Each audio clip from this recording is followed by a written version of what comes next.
Welcome back to Pack Mentality, and Chris is on the podcast today. We're going to be talking about piss and shit. Yes, your pee-pee and poo-poo might know more about your diet than your coach does. So Chris is going to be talking about today about how we can dial people in on their food and learn to listen to their body literally. So this is going to be quite the fun. Yeah, topic. It's a topic that is very interesting to talk about, and nobody brings it up, right? It's not something in health class they teach you, so something worthwhile. Yeah, I don't talk about this often either, so I'm glad that this was your idea to talk about this, about digestion and pee-pee. So should be very fun. It's also my password for Wi-Fi.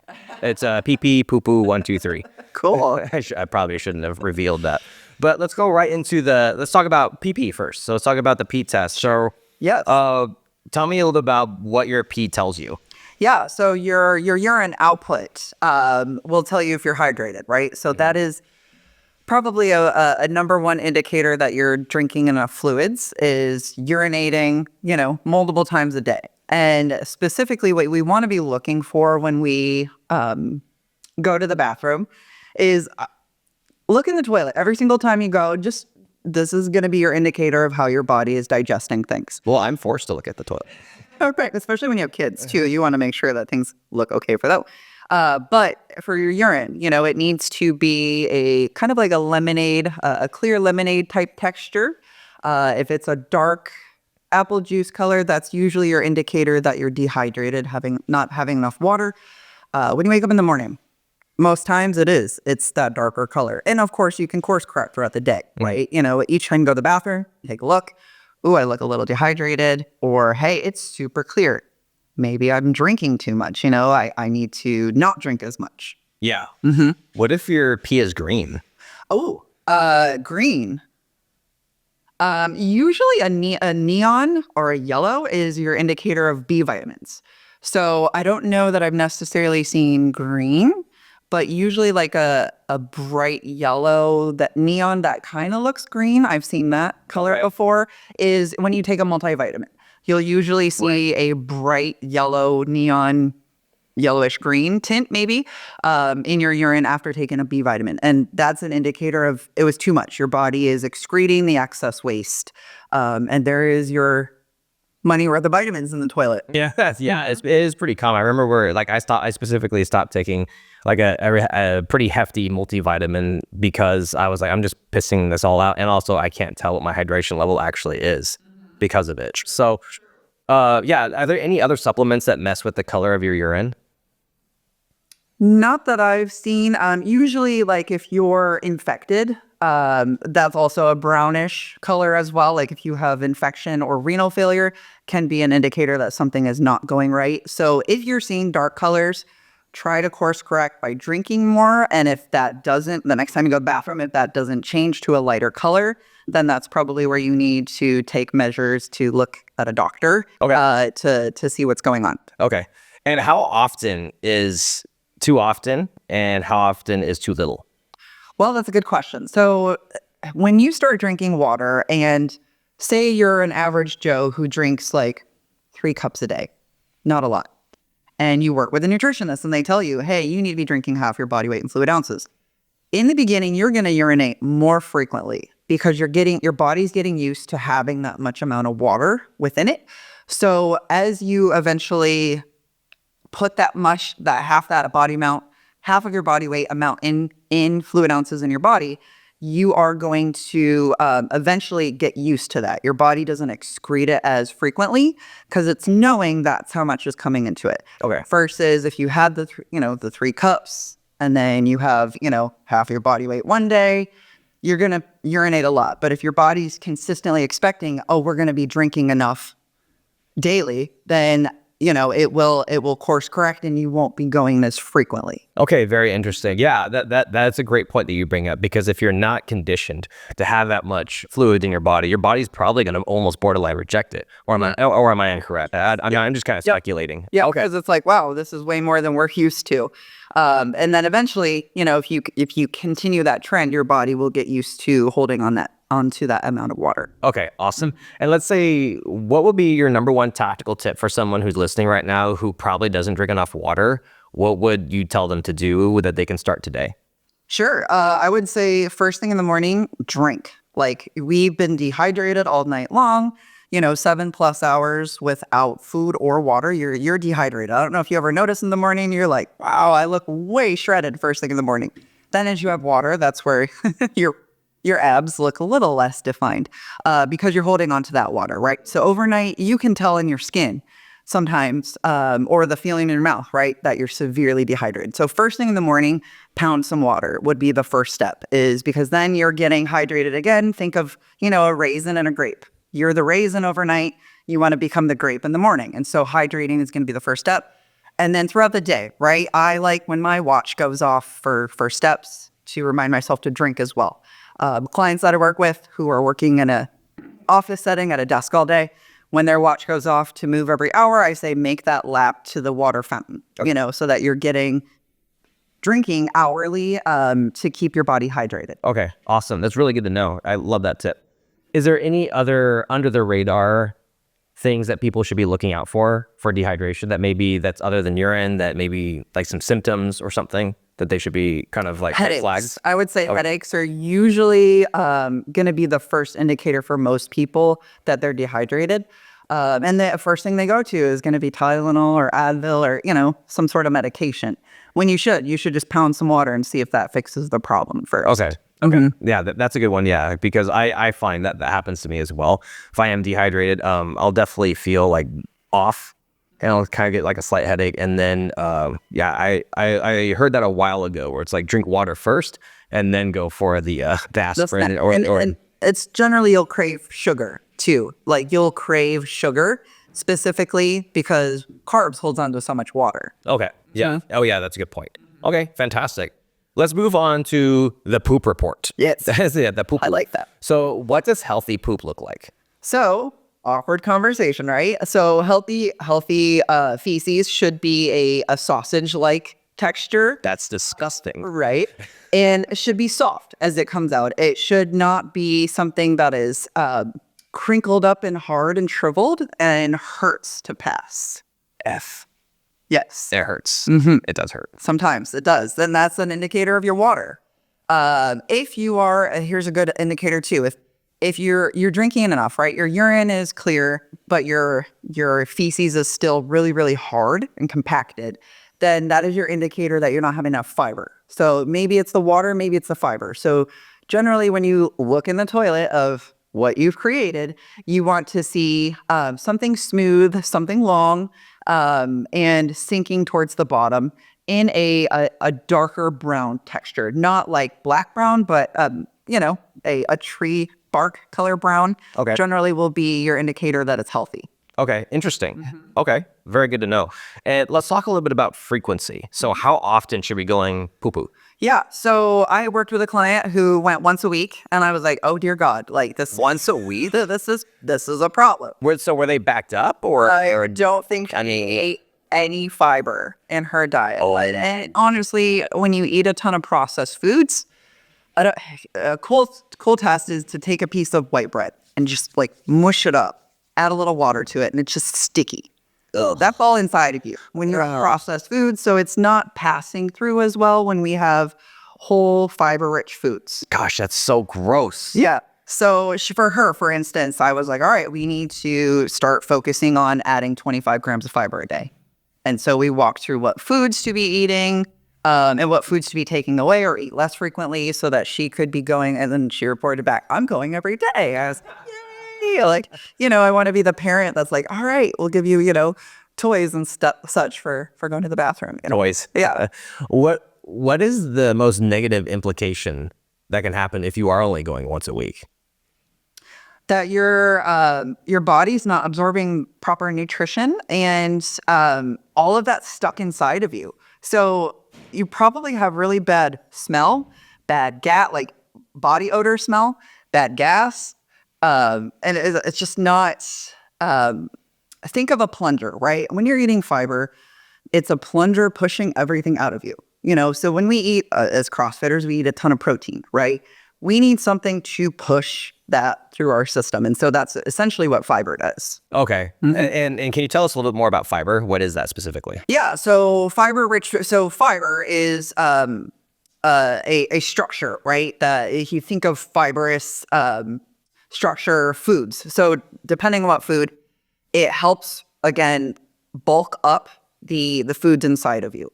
And so when we're thinking of fiber in foods to eat, we're thinking of whole grains, and we're thinking of fruits and vegetables, even avocado, for instance. Avocado actually has 10 grams of fiber in it, which is more than a piece of bread.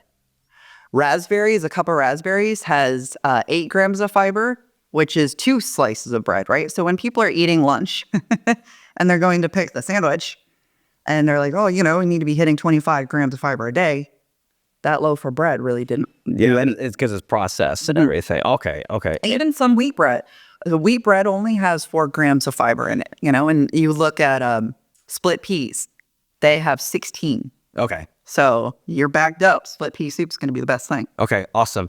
And what would you say are the top 3 fiber-rich foods that we shall all be eating? Anything that's legumes or beans are going to be the highest. Okay. And then obviously we're going down to vegetables and fruits. Vegetables and fruits. Okay. Quinoa as well is another, I'm thinking of some of the sides as well. Quinoa and oatmeal as well is a good fiber source to help, again, excrete everything out of you. And ideally you want to be looking to go at least once a day. So if you're not going daily, we might want to reassess what you're eating. Look at how much processed food first, and then how can we incorporate real whole food that includes fruits, vegetables, legumes, and then some of these whole grains. Interesting. What other benefits of fiber is there other than just the digestion portion? I love to say it's kind of almost like free calories. So when you think of their soluble and insoluble fiber, so soluble is something that your body absorbs a little bit more. Insoluble, if you've ever watched yourself eat corn kernels, right? You look at your mess in the toilet and you're like, wow, there's like corn kernels on top of my poop, right? So that would be insoluble fiber. That's fiber that our body does not absorb or digest in a way that we do other calories. So think of it as something that your body can't break down, but pushes it right through. Okay. So you're not getting a lot of calories from it. Okay. So think of like celery, for instance. Say I ate a whole stalk of celery. That's, mainly water, probably 70 calories for that entire stalk of, entire huge thing of celery. But we're talking like an entire bundle? An entire bundle of celery. Wow, yeah, that's a lot. 70 calories, right? But that's going to push all of that stuff inside of you from other things. 70 calories in that entire thing of celery. Okay, well, no wonder why people use celery, because it fills you up. Yes. Yeah. Is there a lot of fiber? Is there a lot of fiber in celery? Mm-hmm. Okay. Can you guys give me a ballpark estimate of how much is an entire stalk? Oh, entire stalk. Like if you just give me a ballpark. I'm just curious. I want to say probably 20 grams. Wow. So you can almost hit your entire. That's a lot of celery to eat. Yeah. I don't think I could do that. Well, I guess I'm going to go start eating more celery that day. Good to know. Leafy greens too. Spinach. Spinach is one of the spinach. Yeah. Spinach is a lot easier to get down too, just because you can. Well, does anything happen though when you process it? Like if you process, like if you cook the celery or if you cook the spinach, does that lower the amount of fiber? That's a great question. So generally, the nice rule of thumb is the more real the food is, meaning not cooked, is more nutrition in it. Anytime you cook something, it denatures or cooks out vitamins, minerals. But there are a few foods that are exceptions, like broccoli, for instance. Broccoli is better for you cooked than it is raw. Interesting. As well as tomatoes. There's certain aspects when the heat's involved to it that opens up certain phytochemicals that your body digests better. But a big rule of thumb is to think usually raw is going to be a little bit more nutritious and have more fiber in it than a cooked version. Okay, interesting. So do you have an idea, or can you give us what vegetables are better cooked and which vegetables are better not cooked? Yeah, honestly, the top two are just the broccoli and the tomatoes. Okay, that I just confirm me. Okay, and then the rest, pretty much, if you can, eat them raw. yes. Okay, cool. Well, that's convenient then, because then I don't have to cook it. Yeah. Also, artichoke is another great source of fiber. A whole artichoke, I believe, has like 10 grams of fiber as well, which a lot of people don't eat artichoke, right? Yeah, I mean, unless you have spinach and artichoke dip, but I love artichoke. yeah. It's really good. It's like if you grill it and then you season it really well, very delicious. And then you pull it apart and then you can dip it in something, like even like a salsa you can dip it in.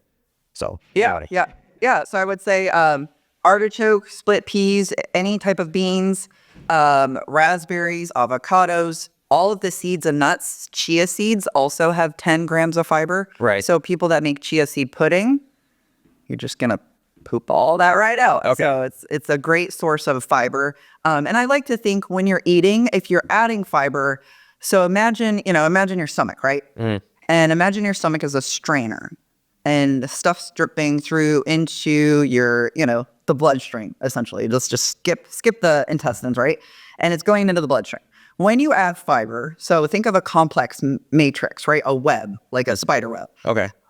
On top of the strainer, the food that you're eating, the energy is not going to go into your bloodstream as quickly if you have a fiber.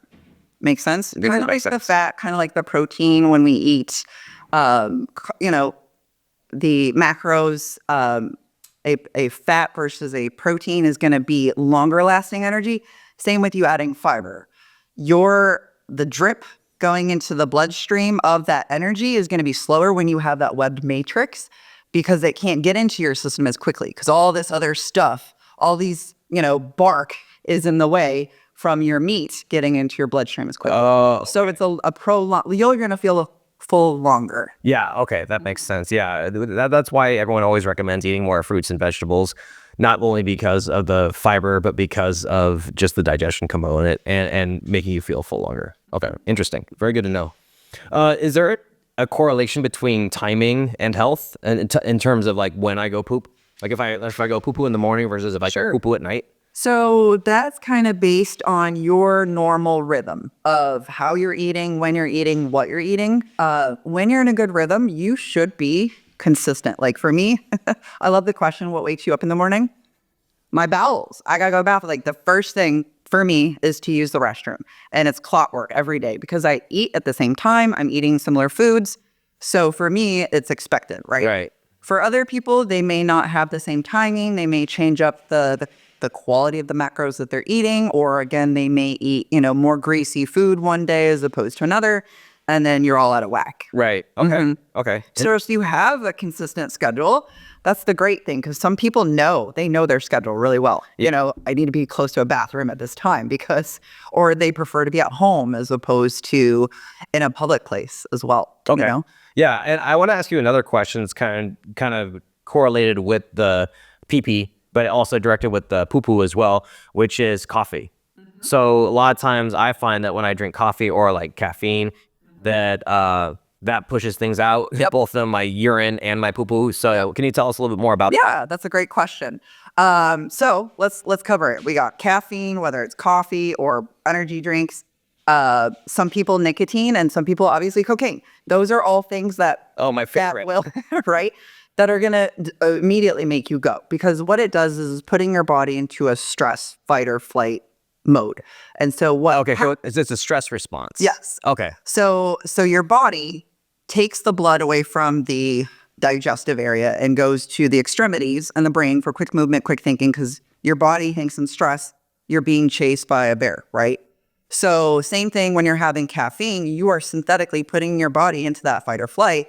So what your body naturally does is saying, this is excess waste that I don't need. That's going to weigh me back, right? Yeah. My mile is not going to be, a 6-minute mile. Yeah. It's going to be an 8-minute mile. Abort. Right. Abort. Right. So your body will tell you like, hey, we have this to reject. And sometimes you'll notice too, when you look at your bowel movement inside of the toilet, that's not as consistent as what it looks like usually. Right. So because it's pushing out faster. Yeah. Okay. So it hasn't had its chance to absorb as well. Yeah. So yeah, sometimes synthetic caffeine it makes you go. Okay, and it can make it a little sloppy as well. Yeah. So for lack of a better term. Okay, yeah, interesting. Okay, yeah, rolls of toilet paper. yeah. I know. I wanted to ask that just because I know it's something that I experience often. Is that usually when I have some caffeine in the morning, that actually what helps get me going. But it's a pretty epic emptying of the tank. Sure. If I can, I'm trying to think of the best way to phrase this. Still offered a conversation. And also people that put in their coffee, like the Coffee Nate brand of creamer. If you ever look at the back of that creamer, vegetable oil is one of the main ingredients. You're like, oh, that's why it all slides right through me, right? So think of what you're putting in your coffee as well. Oh, okay. Interesting. Yeah, I didn't know that about the creamer. Very, very interesting. Yeah. Luckily, I don't use creamer. So, but I know a lot of people do. So I didn't even know that was an ingredient. I mean, obviously, real half and half, or milk would be a better option. But these flavored creamers are usually ones that have some sort of fat added to it. So that, again, I think that the concept is to slow down the caffeine absorption. But I mean, you can tell it's like slides everything right out of you when you drink coffee, mate. I've tried it before. It's okay. I know. There we go. There we go. Is there any other things that people need to know about having better digestion other than just eating more fiber? The amount of sugar that you're eating and fat can also be an indicator of what your bowels look like. So if you're eating a ton of sugar, say for instance, I have 6 Snickers ice cream bars, my feces is going to come out very, as you mentioned before, very runny, very soft. When I have fat malabsorption issues, my feces will float to the top of the toilet, not sink like it's supposed to. So those are 2 other things that you kind of want to look for when you check out what's going on in the toilet. Okay. Very interesting. Let's kind of move on to the gut check. So some gut health stuff just in general that we kind of go over. Yeah. I do have another question for you, and that's regarding like kombucha and like probiotic drinks. So what are your take on those? Yes. So when I work with clients, that's the first thing we start. Okay. So yeah. Okay. It's prebiotics, probiotics, and I usually have them do kombucha and almonds because if I give them a list of multiple things, it's too overwhelming. Right. But eventually, I let them pick. If they're like, Chrysta, I can't stand kombucha, it tastes gross, then we have a whole list of prebiotics, probiotics they can pick from. But in kombucha, there's 5 different bacteria. It is fermented grain tea, and so it helps influence that gut flora. So inside of your gut, there is a thing called a microbiome that's made up of your prebiotics and probiotics. Right. So the prebiotics are the precursor of what the probiotics feed on. But think of both of those together as what's your sewage buddies digesting all the food you eat. Okay. So a lot of the ingredients in artificial drinks with fake sugar, right? Sucralose, for instance, is one main ingredient. That will kill your gut flora. So every single week when I work with clients, I say, we need to influence your prebiotics, probiotics, because, unless you read every ingredient of everything you're eating, you're probably taking sucralose in something, whether it's a protein bar, an energy drink, even our lovely Fairlife shakes have it as well. So we want to influence that every week so that we have a healthy gut flora. And that could also be an indicator of why you're not going as frequently. Because the quality of the gut flora that you have, there's actually studies that prove obese or overweight people have a horrible gut flora versus a healthy person. Interesting.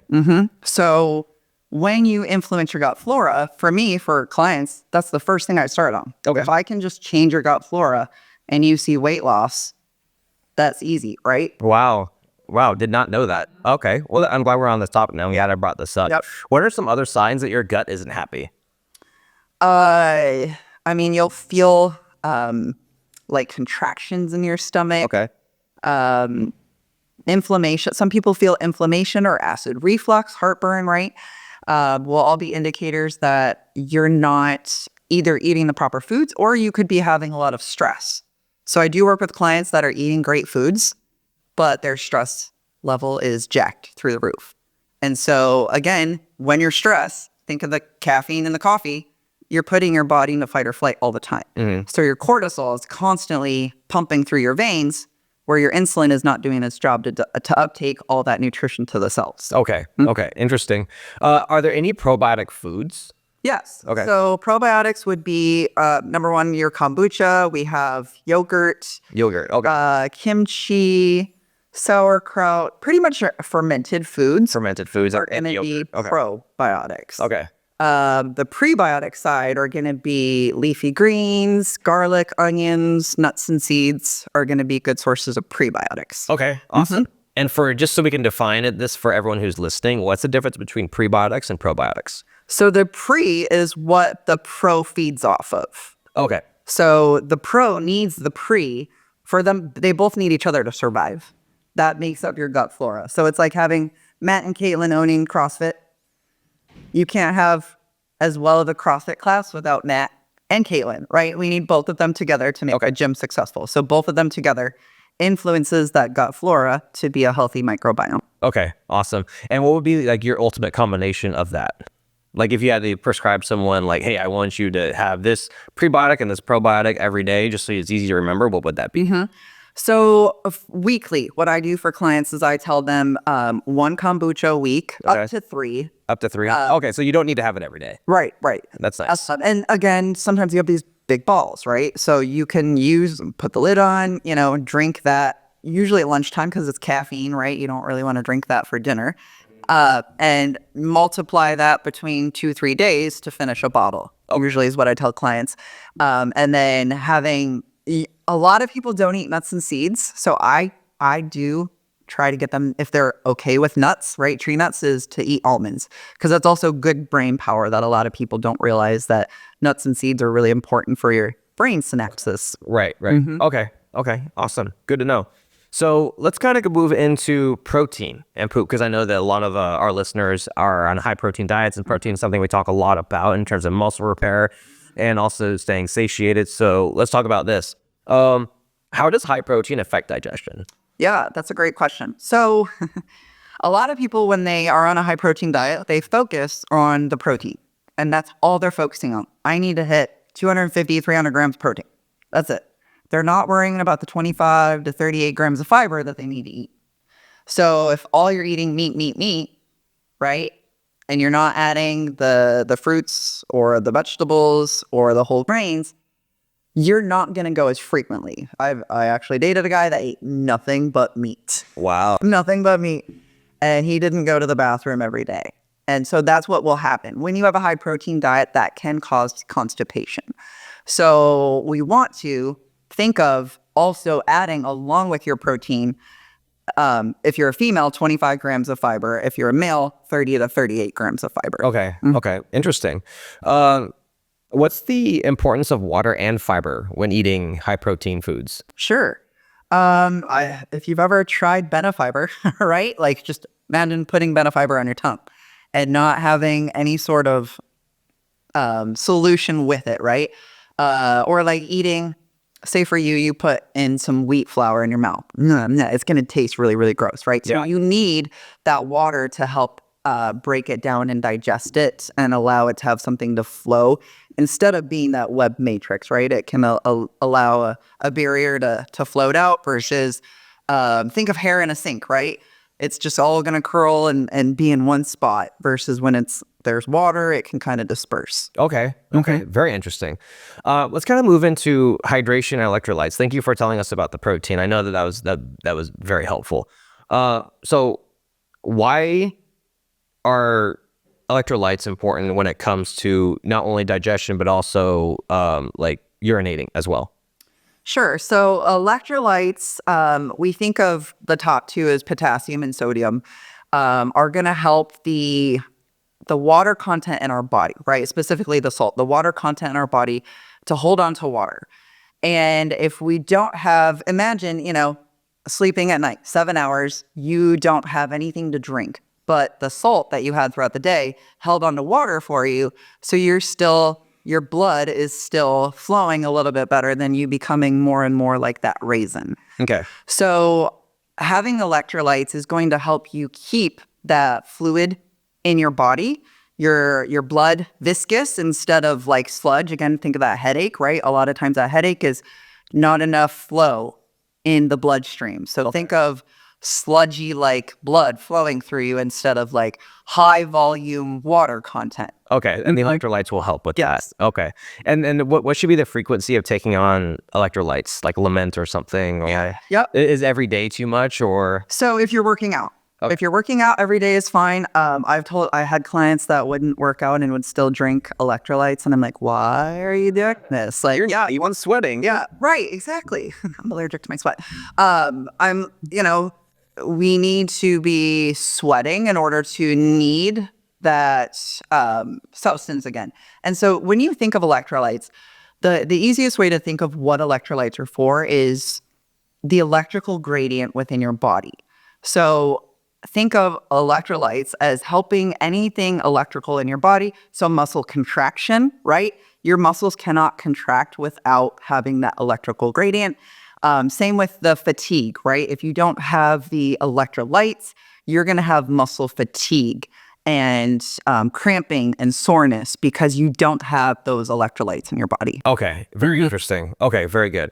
I kind of want to backtrack a little bit because I forgot to ask this question earlier, kind of towards the end of the pee and poo poo. But how does alcohol affect both your poop and your hydration as well, or your urination, I should say? So let's chat more about the hydration part. Obviously, when you drink, you watch yourself urinate a lot of it. And what you're doing is also urinating a lot of the nutrition that you had in your body. So you're putting way too much fluid. So think of, hypernatremia, too much water. So think of you doing that, but in an alcohol sense, right? You're putting way too much volume inside your body. Your body needs to get rid of that. And so sometimes it gets rid of essential things inside of your body and not just the alcohol. Okay. Okay. And then it affects digestion as well, correct? Yep. So how does it affect digestion? Your body is choosing whether it needs to digest the alcohol or the food. And so it struggles, right? It struggles on, I need to digest all of this quickly at once, right? And your body wants to metabolize alcohol out of it, right? Like get this thing out. This is a foreign substance. So it's going to choose to metabolize that first. Okay. Where your food is like, screw you. It's just secondary. And think about it, I almost like to say, kind of like the stress response. A lot of people the following morning after heavy drinking will notice very loose stools. Okay. Very watery stools. It just slouts out really easily. Yeah. Okay. An explosive diarrhea, tends to be someone with whack of the toilet, right? Oh, it's disgusting. Is generally, what you do see from a heavy night of drinking. Okay. Very interesting. Another question I had regarding pee was, what's going on when someone has to get up in the middle of the night to go pee? Yeah, so that's just a natural process, unfortunately. When I work with clients and they struggle with sleep. I have one client, for instance, who has a 1.5-year-old. She already struggles with sleep. You fathom that, right? Yeah. So try to tell them, hey, stop drinking water, 7 p.m. So that way you don't drink before you go to sleep. Right. And you're constantly having to get up. Throughout the night, it's natural. Your body's shedding that water. So it needs to get out of you at some point, right? Interesting. And so, unfortunately, it's annoying that we have to get up in the middle of the night and go, which does wake a lot of people up from their natural sleep cycle, right? And then it's hard for them to get back to sleep. So the best recommendation I usually say is try drinking less, right? Like 6 p.m. and then taper off at 7.